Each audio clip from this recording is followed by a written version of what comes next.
and look this life in the eye.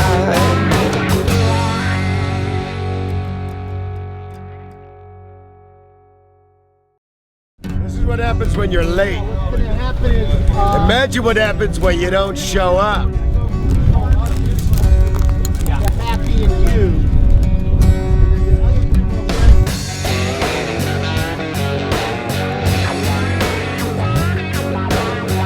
Even the biz lads need to go to the bathroom, homie. What? That's all. What? That's all it is.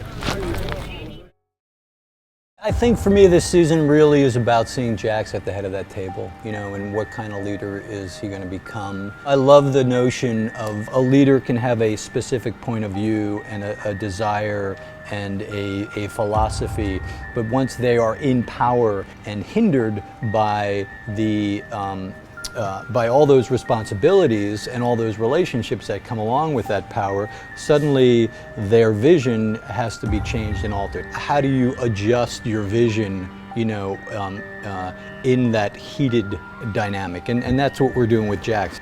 Who the hell are you?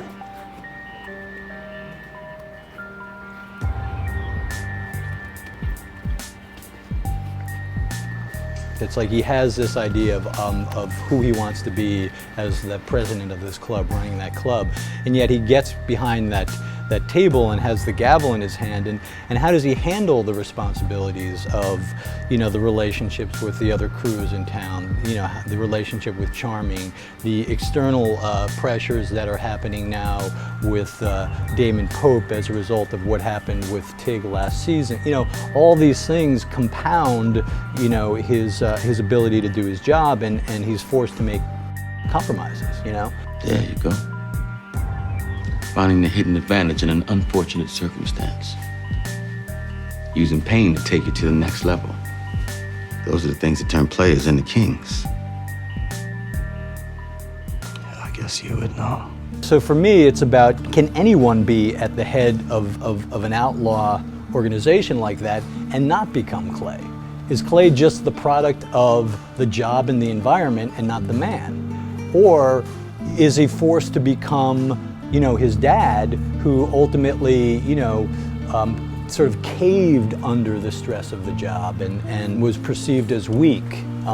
He doesn't want to be that either. So in essence, which father will he ultimately become is kind of what we want to play with as the series kind of winds down over the next few seasons. Who do you think he ends up? Jax? He's making good choices. Yeah. And the better they are, the more familiar he'll feel. He ain't you. Oh, it ain't about me. It's about that seat. I know how much you want it back. Yeah. I thought I did.